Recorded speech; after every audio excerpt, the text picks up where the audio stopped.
Hello everybody, James here, and it is Ask Dutch Anything episode something or other. It has been a while. I don't know what number it is, but what are you pointing at? You. Am I? You Yeah, are? you're on my... Oh, okay, you're on my right side, right. Oh, okay, you're Left just full side, but screen look at for you. me, so you're just pointing off screen. Like that. That's pointing at you, Oh, unless fair you enough. get the double screens up. Excuse me, I'm really trying not to burp loudly there. Anyway, thank you very much everybody for downloading and watching, that kind of thing, and this is where you send in your questions, fan questions, questionsfordutch@gmail.com, and so many of you have over the 2 weeks that we've not been doing this. So we've got a build-up of questions. Just before we do books and stuff like that, Dirty Dutch Mantell with 2Ls at gmail.com for signed stuff. You know the whole drill. And also we're on Facebook, Storytime with Dutch Mantell. We finally reached over 1,000 followers on that, which is nice, and we post stuff there most days as well, including some exclusive stuff. But the main thing of this is questionsfordutch@gmail.com to submit your questions. So many of you have. And the first one goes to Christian Cato, and I've got to blow your surname here. Cato Schrerer, or it's a French name, I believe. Anyway, hey, Dutch and James. Maybe it's because I'm French-Canadian. Hey. Yes. No, go ahead. Okay. I'm saying hey back to him. Maybe I'm because I'm French-Canadian, but I had never heard the word Bastage before your podcast. I looked it up, and apparently the word was first introduced in the 1984 film Johnny Dangerously with what's the guy called in it? Was the actor? He was Batman, the best Batman. Oh, I Keaton. can't remember now. Michael Keaton. I've never seen Johnny Dangerously. Anyway, I was wondering if that is... You've never seen Johnny Dangerously? No, I've never seen it. Oh, you need to see that. That's a classic. Okay, I'll add it to the list. I was wondering, back to the question, if that was also where you first heard the word Bastage, and if not, what's the story? Thanks, Dutch. Love the show a lot. That's exactly where it's from. Because Johnny Dangerously, he goes off on this rant, and he said, I want to tell you something, Bastages. And I forgot what he'd done, but he had got caught doing something, and very, very entertaining movie. And that's exactly where I got it from. So, you know, Bastage is just like the nicer version of saying bastard. It's a bastardization of the word. It is. That's exactly what it is. So when I say, hey, you Bastage, that's what it means. But it's a direct result of having seen that movie. Buddy Landell and I, we used to say that to each other all the time because that was one of his favorite movies. And he said, I want to tell all you Bastages. And if you've seen the movie, and that was actually very, very astute on what's the guy's name? Christian. That guy. Christian, I'm glad you caught that because a lot of people wouldn't have caught that. And it was a movie they didn't do that much at the gate, but I watched it, found it. I'm a huge Michael Keaton fan. Anything he does, I think he's great.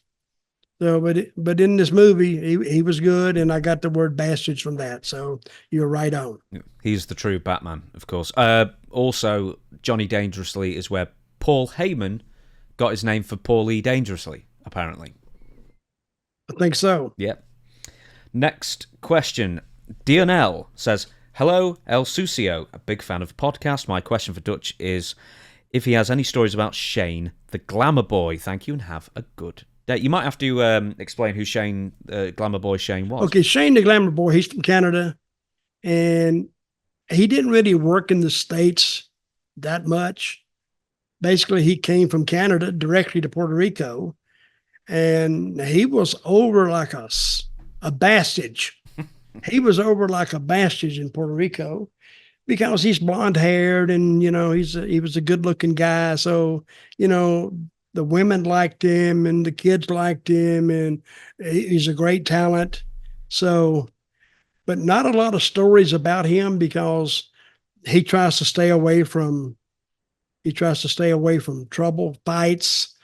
I don't think he even drank that much.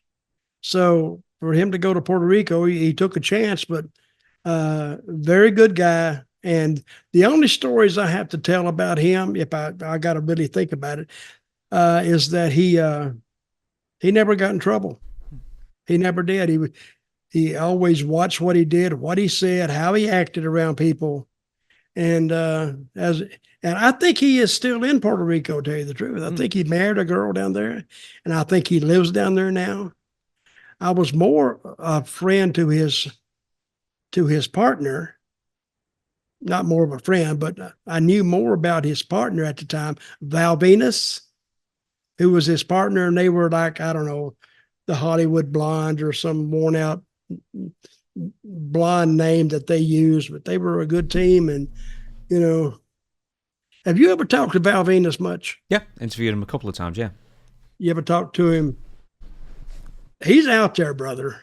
Yeah, I said not political stuff. Oh God, the last few months worth of tweets. I mean, I could have shot myself. There's some of the crap he was coming out with. I tell you. Oh, get him wrapped up about that. Nope. Because we would have some late night conversations in San Juan, like 1 or 2 o'clock in the morning.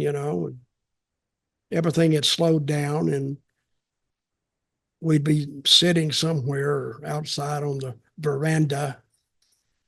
And he had a controversy about everything. Everything was,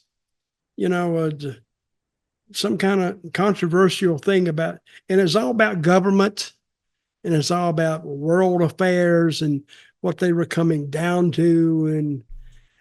And now, to his benefit, a lot of his stuff kind of seems to be panning out, to tell you the truth, because he talked about world government one time.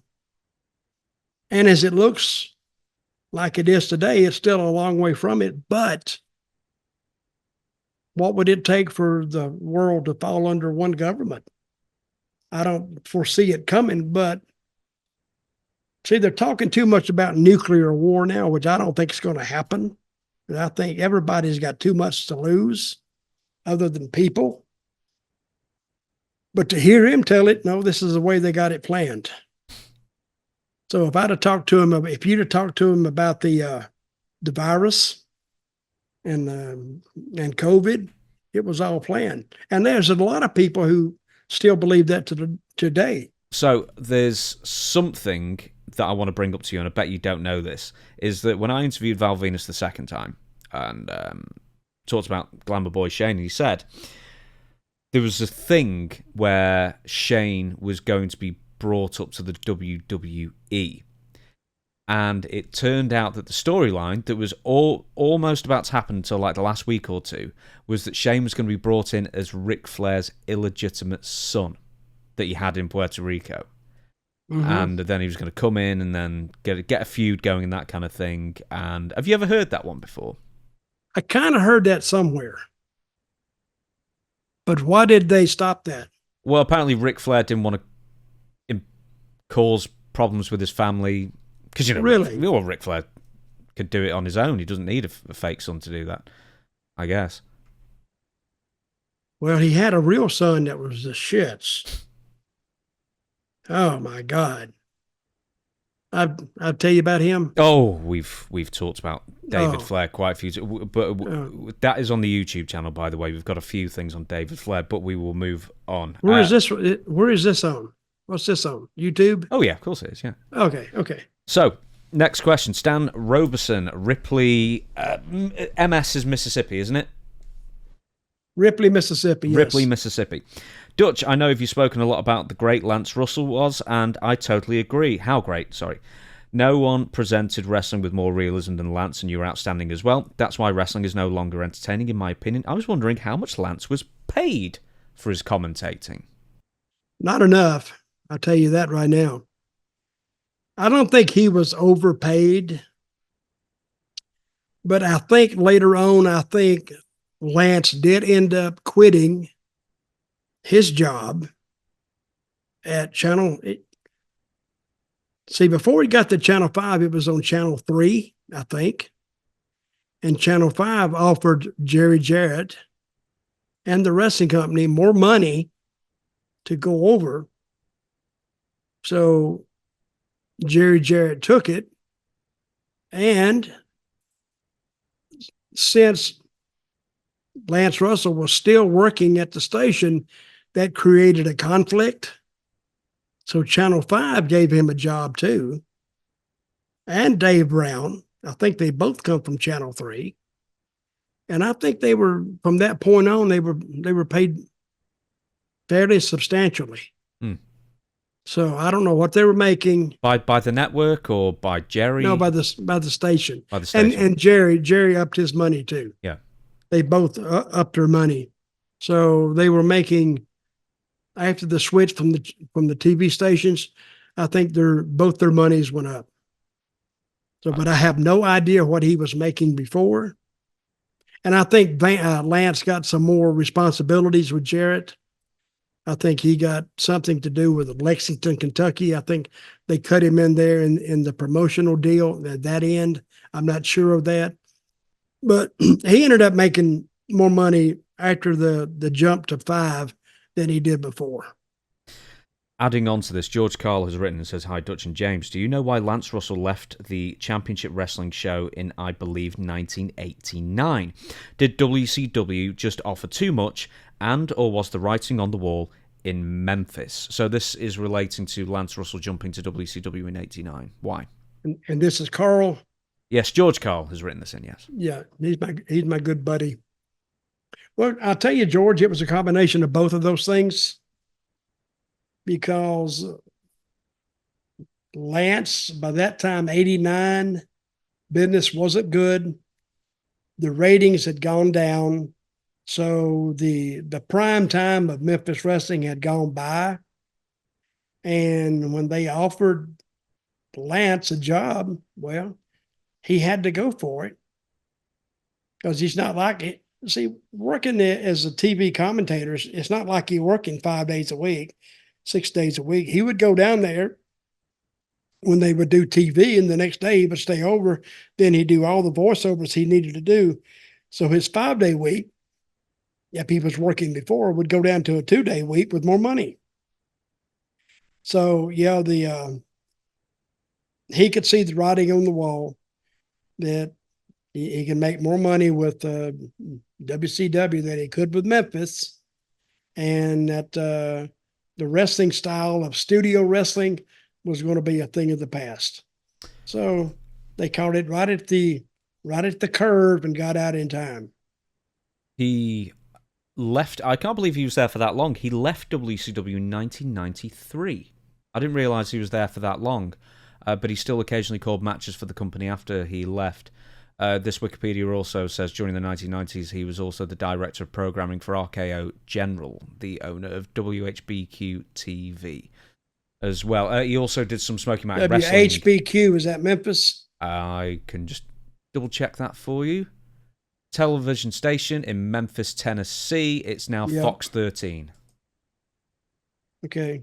So how come Lance Russell wasn't given more responsibility in WCW during his run? Because, you know, it was all Tony Schiavone and Jim Ross and stuff, and the likes of Lance Russell seemed to be, you know, sort of pushed into the background there. I don't think Lance wanted it. No? Nah. Lance, by that time, was nearing retirement age. He wanted to retire and go on with his life. So I don't blame him. Absolutely not. He did more stuff with the USWA in the last days as well, I seem to remember. So anyway, we're going to move on. Clockwork Timeline has says, "Hi, James and Dutch. I have some questions regarding chair shots. How have chair shots changed over the years? Guys like Hulk Hogan and Ric Flair had the softest chair shots. Was it just how they were done back then, or was it because they wanted to protect their opponents, while guys during the Attitude Era just swung as hard as they could?" Well, Hogan couldn't swing a chair but for the life of him. And Flair couldn't either. They didn't grow up on that style. You know, they didn't know how to. Hogan would do it, and then he would hold up before it got there. I saw him hit. Who was it? Did he hit? Oh, I've seen one on the Ultimate Warrior in like when he was in WCW. He couldn't have squashed a plum with like how. Yeah. Well, the one I saw, he didn't come any closer to that to the guy's head.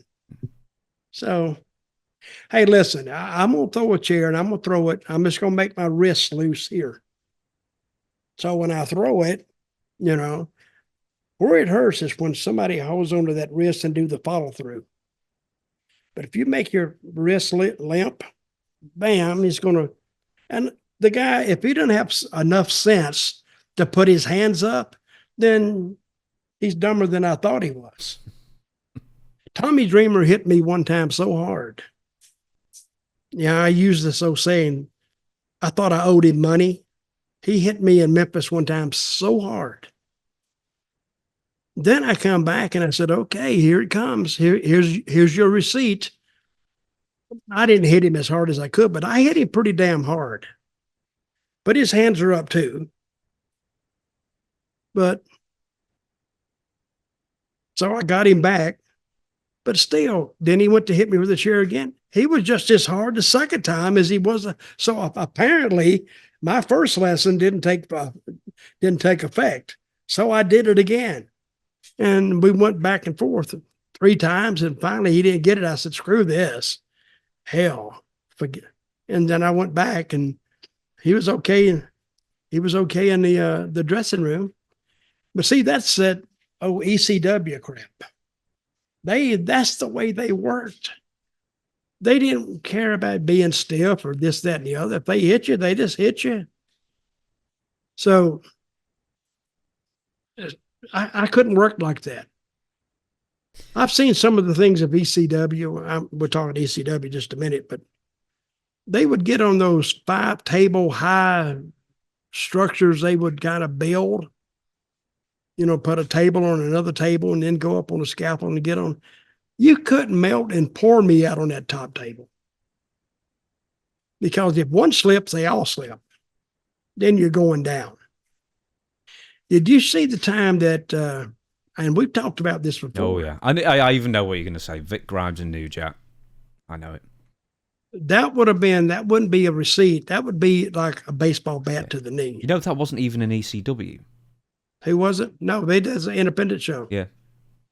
Independent show in LA or San Francisco. Something like that. And it was a high ass scaffold too. Next question. Louis Coleman from Salford says, hey Dutch, my question is, did you ever meet the British Bulldog? If yes, what was he like as a person? I heard he was the nicest guy. Cheers. Yeah, he's a nice guy and he's not ribbing your ass.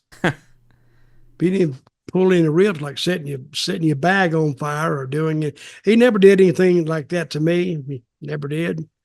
Nice enough guy, but I didn't want to get too close to him because when you get close, they say, "Oh, we'll put a rib on Dutch. We're just damn crap in his bag." That's funny. Well, but yeah, he was a nice guy, but I didn't know him that well and didn't want to know him that well, to tell you the truth. So he had a reputation, is what you're saying? Yes, he did. Did you see him prank anybody around you? And what did he do? No, not around me. I just heard about it. But see, a lot of his pranks he did in Canada, and he did before I got to WWE or WWF. I don't think I ever worked in WWF, did I? What? When did they go to WWE? Yeah, of course you did. 95. Blues Brothers. Ron and Don. That was WWF? Yeah. Still WWF. Oh, yeah. Yeah. Oh, okay. Well, I wasn't around him that much. But then again, I'd heard so much stuff about him, I didn't want to be around him that much. Next question. Corey Hermes says, hi, Dutch and James. I'm just wondering if Dutch ever encountered Ed, Strangler, Lewis, and if so, what was he like? Funny you mentioned that. I was and I don't know what I was doing in a train station. I was in a train station in Chicago, and this guy comes up behind me and hooks me from behind, and hell, he was strangling the hell out of me. Guess who it was? Was it Ric Flair? It was Strangler. No, I made that up. No, I never met him. He was before my time, but I never heard any bad stories about him. So I wonder what brought up Strangler Lewis. Hell, I'm not that old, am I? No, he died in 1966, which is about, what, 4 years before you ever got into a wrestling ring. So, no, is the answer. Okay, next one. DS says, hey, Dutch, ECW and Paul Heyman is famous for not paying talent. When you worked in Smoky Mountain Wrestling with Jim Cornette, did it get so bad in the middle to the end of the company that Jim wasn't paying talent even though they wrestled? Or was he able to cover everyone until the doors closed? To the best of your knowledge, since you only worried about your dollars and cents. So did Jim ever struggle to pay people? I don't think so.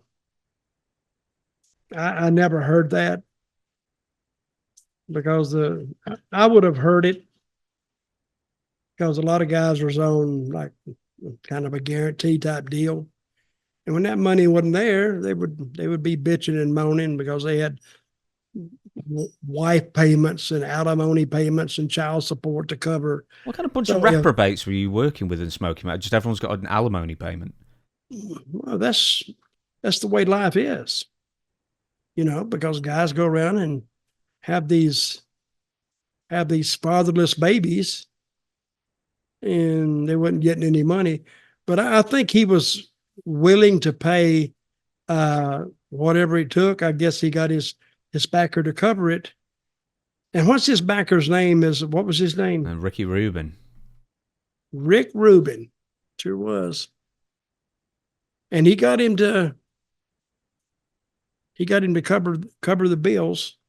And they had the Mummy there one time. You know why the Mummy was there? We've talked about this before. Oh, yeah, we have. Yeah, it's just because Rick Rubin really liked the Mummy for whatever reason. He liked the Mummy, and that was highly unlike Cornette to have a gimmick like that. And I think it kind of embarrassed him. I brought it up. I said, a mummy? Where'd you get that idea, Jim? And I wasn't even thinking about Rick Rubin. I didn't even know who Rick Rubin was. I didn't find out Rick Rubin was the backer, the financial backer, till after I'd already left. Then I heard that he was the backer. I think, and somebody told me I was in WWE one night. I was in California, I think LA. And somebody said, hey, you know who's out there behind the announcer's desk? Who? Rick Rubin. I never met him, but he knew more about me than I knew about him. So, and I'm blind anyway. If I'd have been doing an interview or something and I looked back, I couldn't tell you what he looks like. I couldn't tell you what he looks like today. I guess I could look up some photos of him. I guess that's him. But a long-haired, long-bearded hippie. Yeah, that's what I was going to say. But I never met him. But the story now, how did Cornette meet him? Oh, didn't he seek Cornette out first? I know I've heard the story, but I can't remember.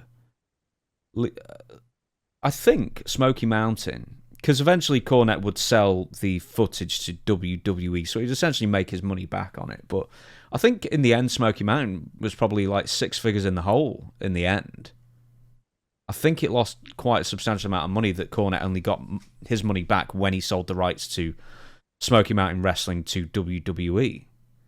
So, well, Let me ask you this. Did he own the rights to it? He didn't pay for it. That's a good question. Did Rick Rubin own the rights to Smoky Mountain Wrestling? So who actually lost the money? I wonder how much, if any, of Jim Cornette's own personal money went into the thing. Well, I don't think Cornette's money went into anything, tell you the truth. But Rick Rubin, if he paid for everything, I guess selling the tapes to WCW may have gotten him out of the hole. That's what I think happened. Do you... What?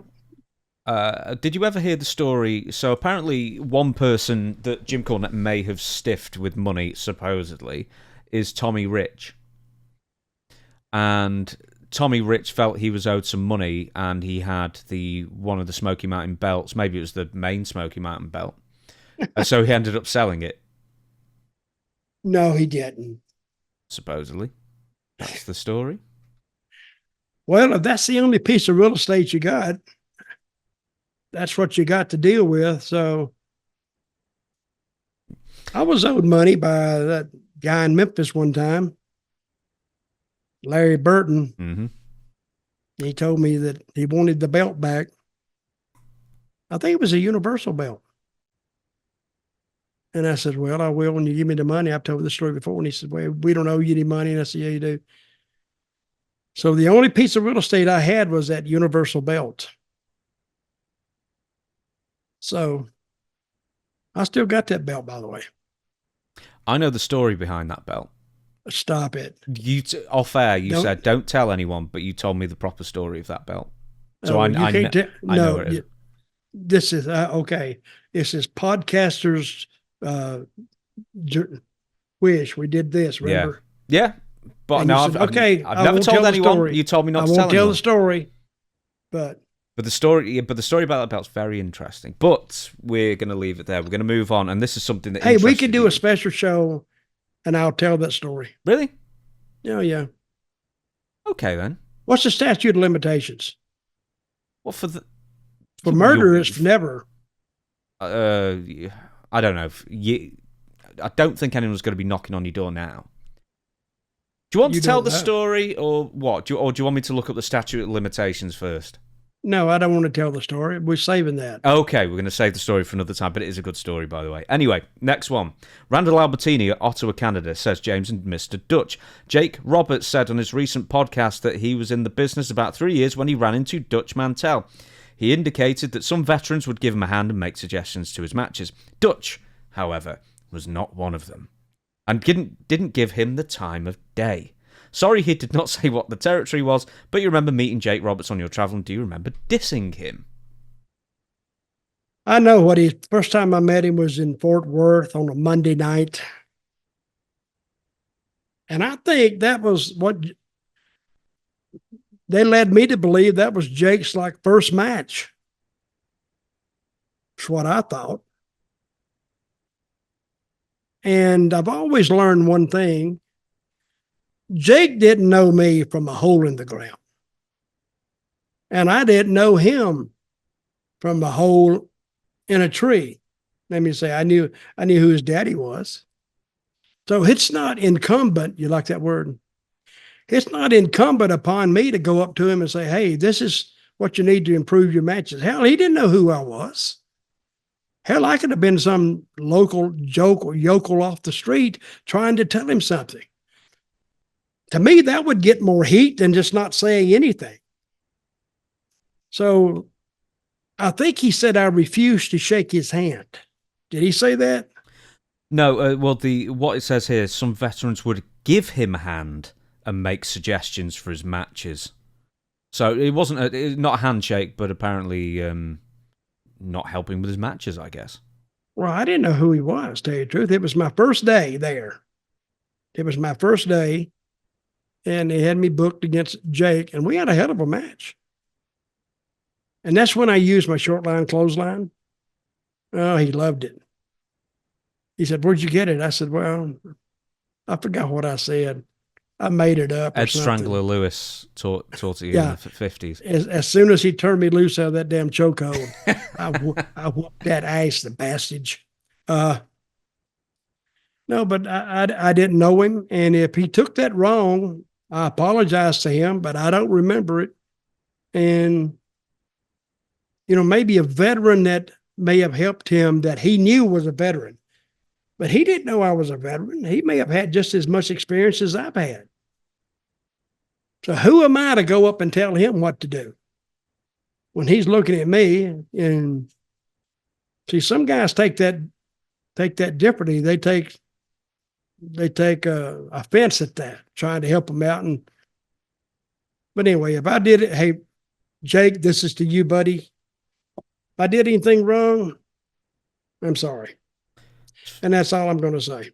It's funny here. I'm just looking here. He was Jake Smith Jr. and he beat you. This is the very first match on Cage Match registered. Jake Smith Jr. defeats Dutch Mantell, CWF, National Guard Armory, Fort Myers, Florida. 1975, it was the 16th of September. Oh, that could have been in Florida, but not in Texas. No, Fort Myers, Florida, yeah. And then a second match registered as Jim Dillon. So there you go. Okay, where Where is the match when in Texas with him? In Does Texas? it pop up? Fort Worth. Jeez. I don't know. I can't search for And that. this was in 76. 75. Oh, with the Texas match, you mean? Yeah. There are absolutely no matches registered for Jake in the Hey, what's year the name? 76. What's the name of this place? You getting it? Oh, cagematch.net. Don't ever go there, people, because they got more mistakes in there than I just read stuff about myself, knowing it's wrong, but I'm not out to tell them that's their deal. Let them do it. So, but I don't even remember Jake in Florida, to tell you the truth. Yeah. Jake Smith Jr., apparently. Right, we're going to move on. Jesse Swede says, I remember back in like 1997, I went with some friends to the Downington Farmers Market to watch an ECW show. It was so much fun for a 17-year-old. I remember the Dudleys came out and Bubba slowly came to the ring and spent time with the crowd. We were booing and telling him off, and he stopped and looked right at me and said, "Your mother is a whore." I'm actually laughing. That's a classic. That's a classic. I'm actually laughing at that right now. I can see Bubba doing that. Guy saying, "You know good, my man." And he stops. He gets real serious and goes, "Your mother is a whore." What are you going to say to that? And then he turns and walks away, and that's what he leaves him with. The guy don't know what to say. That's the last thing he says to him.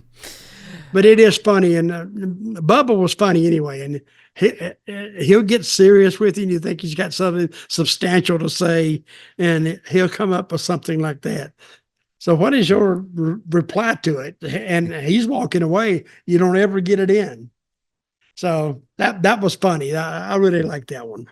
That's a memory that will stick with me. Your mother, and my friend your forever. mother, your mother is a whore. There's not really a question with this, to be honest, but I like the story of it, and I thought it'd be good for you to talk about Bubba Ray Dudley's ability to incite a crowd. Oh yeah, he really liked that, but I don't think he's ever been hurt in a crowd.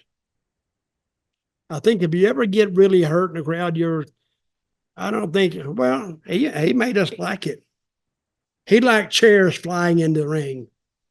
I never liked things flying at me like a metal object that weighed about 3 or 4 pounds and could knock you out, give you a concussion. But yeah, no heat was too much for Bubba Ray. But let me say this. He came along at the time when the people didn't really want to kill you. They were just acting up. Back in the day when they thought that the space program was fake and wrestling was real, if he had enough heat on him, they would get him. Like Ole Anderson got cut that night in Greenville, South Carolina. Oh, bad cut. So that was heat. I mean, and in Puerto Rico, same deal. They really wanted to hurt you. They wasn't no playing around there. When they come out there, it takes a lot of balls for a guy to come out the stands going, come on, he's wanting to fight, literally fight. So as soon as you got into a fight with a guy, the rest of them are coming. You know that. So there's no way to win. So you got to play little chicken shit, which I didn't have a hard time doing anyway, because I wanted to run away. I didn't want to be there. So if some guy come at me one night, he had to be at least 65, 70.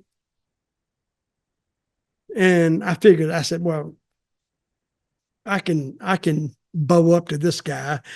And I went, come on, buddy. And as soon as I did that, I said, well, that's a bad calculation. So from that, and so I walked back to the dressing room. I didn't walk, I backed back to the dressing room, keeping them in front of me so I could see what they were going to do. Because, a crowd has the first thing that happens that just sparks everybody else. And you can get hurt really, really badly in a crowd. So, but Bubba, he likes that stuff. So I was saying that his his experience, had he been along in the days of real heat, like in the 60s and the 70s, even up until the 80s part of it, it was a different type of heat. Different type. People really wanted to hurt you. I've never spoke to Bubba before. What is he like in real life? Is he just the same as his character, or? Oh yeah, he's funny as hell anyway. You know, that acting stupid it's not a gimmick with him. He really likes to act stupid, which is funny as hell, and he is a funny guy. And when he's helping guys, it's what I like about. He would help them, but boy, he would get rough with them. He would holler at them, but he didn't holler out of them for out of impatience. He hollered at them to make them say, "Hey, this is important. You need to learn this." And he's a pretty big guy. He's about 6'1". He's about 260. Oh, yeah, he's bigger than 6'1", isn't he? I thought it was like 6'3" or something.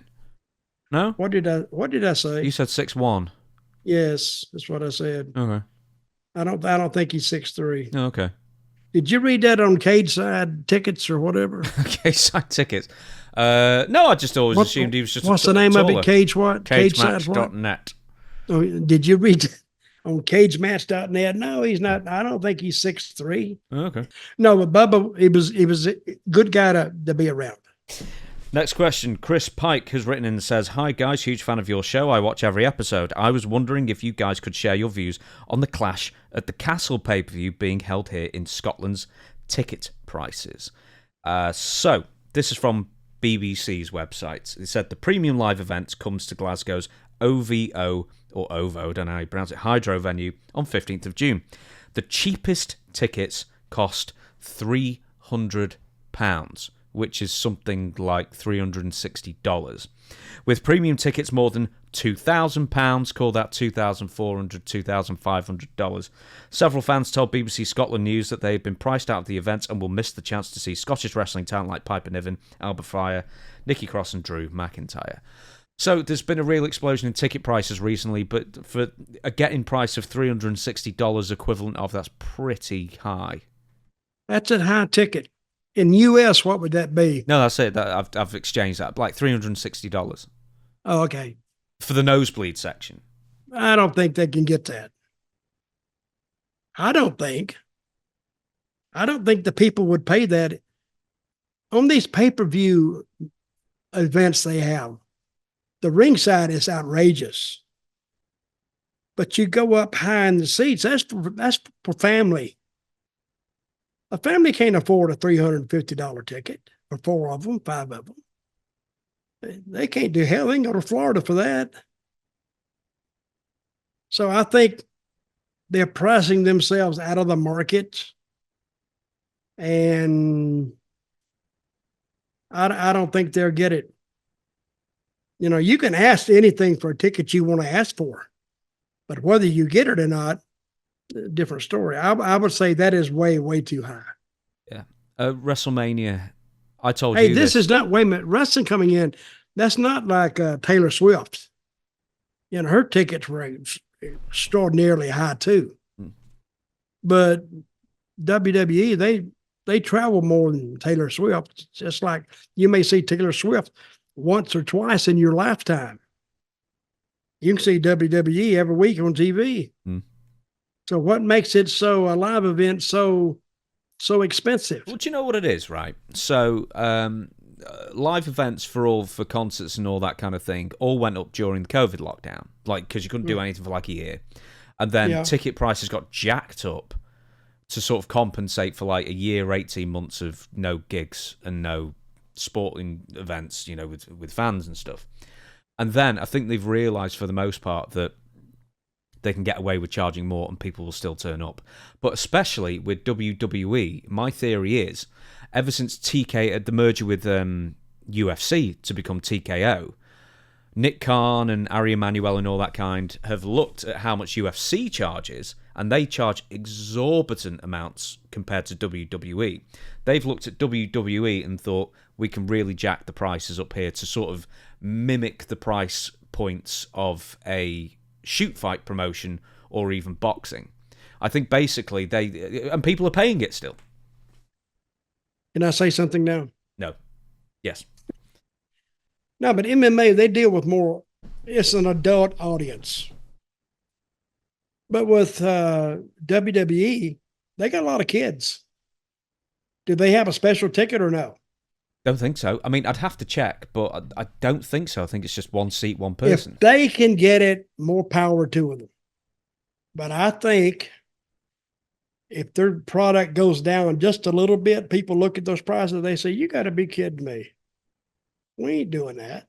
And until they show up a couple places and the place is half full. See, what was the Wembley events for them or for AEW? That probably, I got ground floor seats for, I can't remember what I spent. I think it was about £60. So that's like $75. It was 18 rows back. Now, that's really, really low. And the reason for that was twofold. One, they were trying to fill up the stadium as much as they could, which is fine. But the other reason was we had a theory that there was going to be some, because behind us was, the crane camera. And I think they released the seats that I bought really late.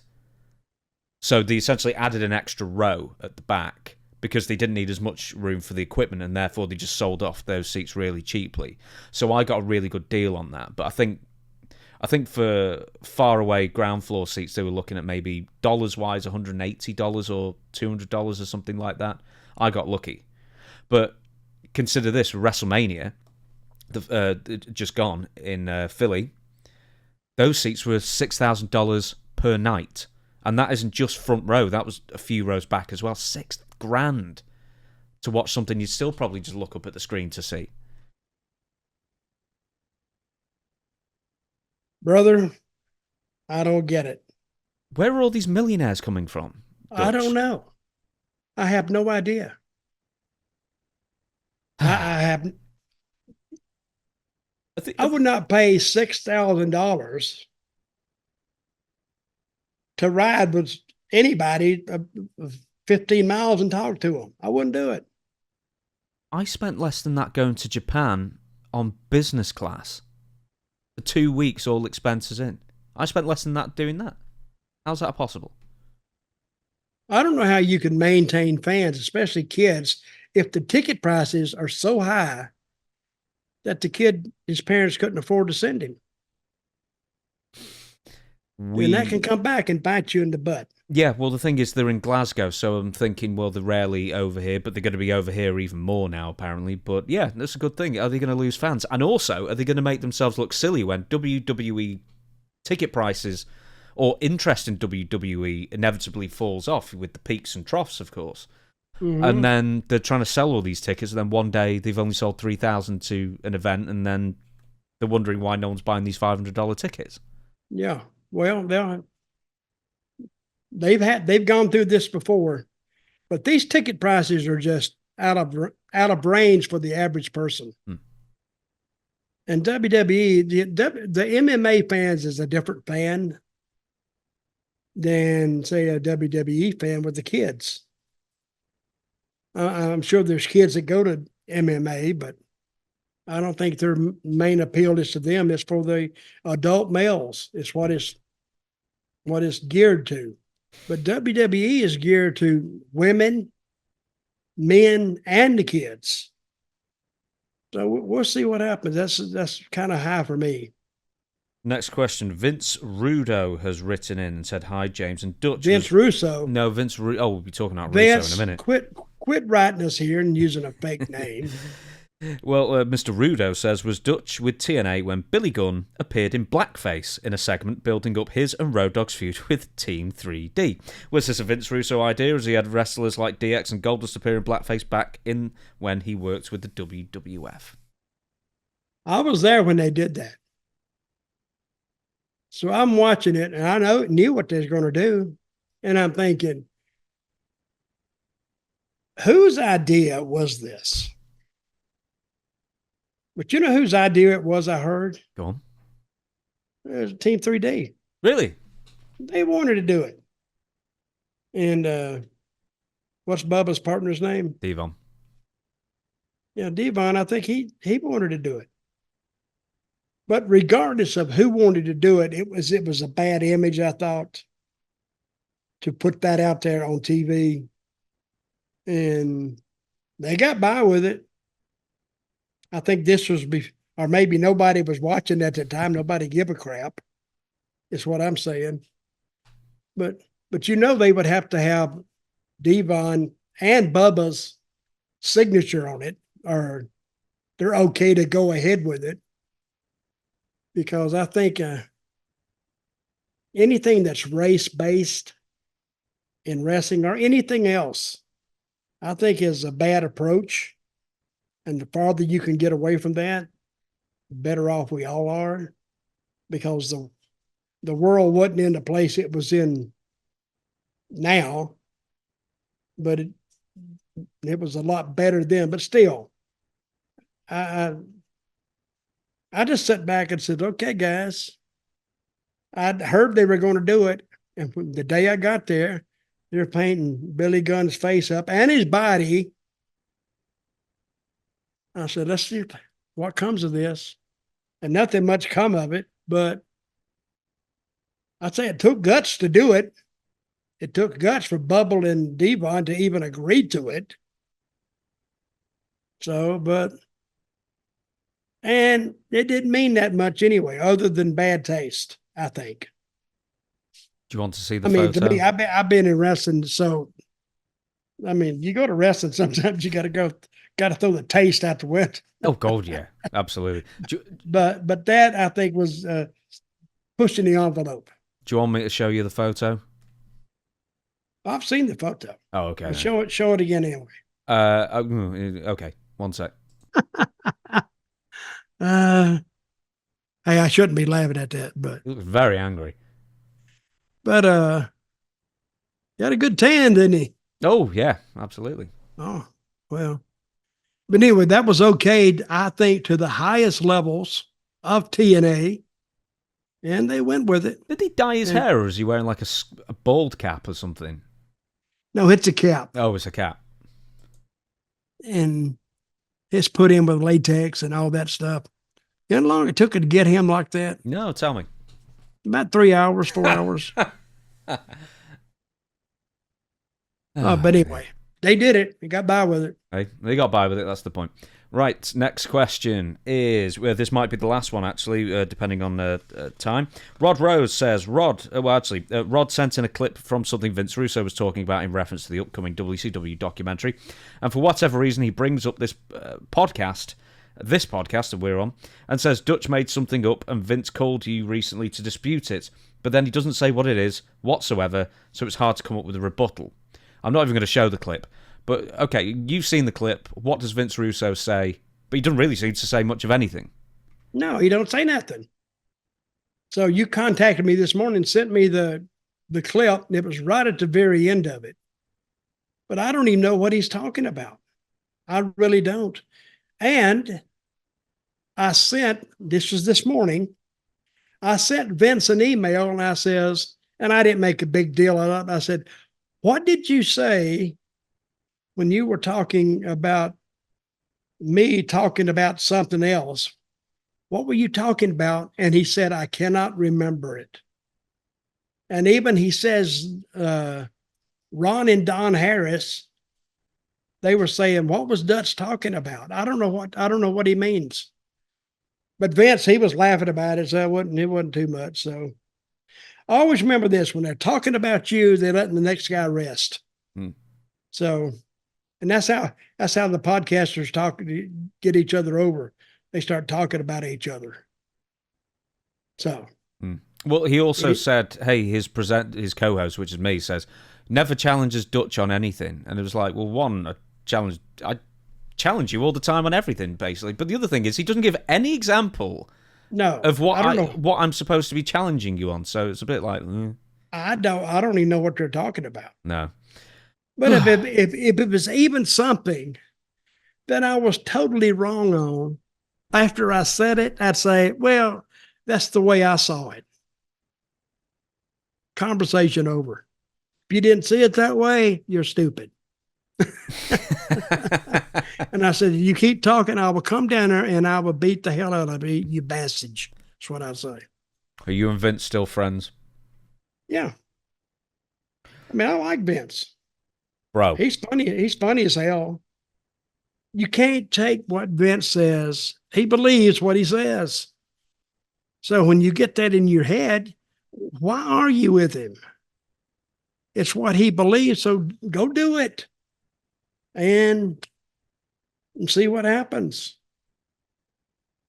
I'm gonna save the ECW invasion of USWA question until next week. So I actually want to get to this one because I thought it was just interesting, if nothing else. Albert Marino has written and says, "Hello, Mr. Dutch. This may be the absolute dumbest question you'll ever get, but I'll take the risk because I'm very curious to know the reason. Whenever I see wrestlers in traditional wrestling boots, I almost never see the end laces tied in a visible knot, like you would see in regular shoes or sneakers. The laces are crisscrossed up the calf, but they stop at the top. I first noticed this as a kid, whether it was John Tolos or Billy Graham or Andre the Giant or Ernie Ladd or whoever. They were all laced the same way, and still to this day. It baffled this 7-year-old kid, now 57-year-old man, on the how and why. Is the knot concealed behind the top of the tongue? Is the knot concealed at the toe end? Can you tell me how they're knotted up and why are boots laced up and knotted this way?" What is this gentleman's name? Albert. Albert, you want to know too damn much. I'll tell you, that was one of the first things I learned in the wrestling business. It's when you lace your boots up, don't leave your laces hanging, because that will hit you in the eye. When you're moving around, you're on the mat, guy comes in, he could hit you in the eye. He could take your eyeball out, or he could knock your, you may never be able to see again, or properly anyway. So what they tell you to do is tie it all the way up. You can tie it in a bow tie, however you want to tie it, but then take that bow and point it toward the outside of your boot on both sides, and tuck it into the side of the boot that's there, thus containing the laces, so they're not flying all over the place. I learned that maybe the first or second day, because I think I went in the ring and nobody told me this. I wish Jake the Snake had been the one to come and tell me that. No, he probably stole it from you. How to yeah. But a guy come in, he said, "Come here, kid." He said, "Don't do that." And I said, "Why?" He said, "Well, I'm going to show you." He said, "First of all, it shows how green you are." Oh, that's what I didn't want to do. I said, "Okay." And he says, "Tuck it in, and then you won't have another guy telling you to tuck it, because it's bad for the eyes." And it is. If the guy's down and I'm coming in doing something and I'm turning, if it's a long lace, bam, I could turn and get me. Whenever I see guys like that, I said, "Well, nobody told them," and they should. That's just a safety issue, is all it is.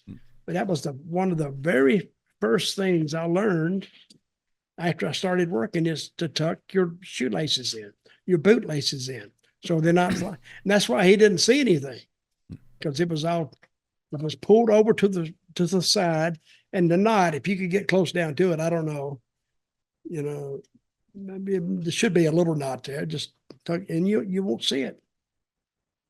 Where do you get your boots from? Oh, you answered it very well. Where did you order your boots from in the old days? What was the name of it? J&J or something? What was it? Someplace. They were made out of Ohio, I think. Now, a lot of people make boots. So when you see those really high boots that are red and like gold or yellow or blue, I always liked those. But they used to be like 10 or 12 inches. If they were too low, they looked stupid. If they were like a little bit higher, say at 12 inches, 14 inches, it made you look actually taller. So I always tried to get those 14-inch boots, 12-inch boots anyway, and go to the ring. How much did they cost you? I forgot, huh? How much did they cost you? Back then? Yeah. About $150. Not too bad.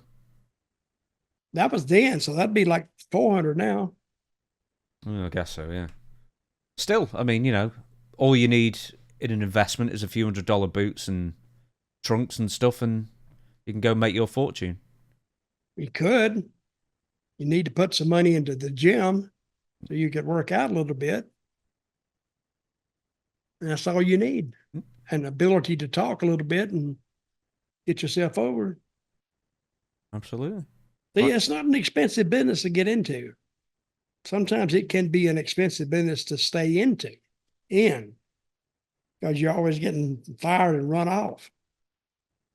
Not run off, but sometimes, hey, when territories wanted you to leave, you know what they would do?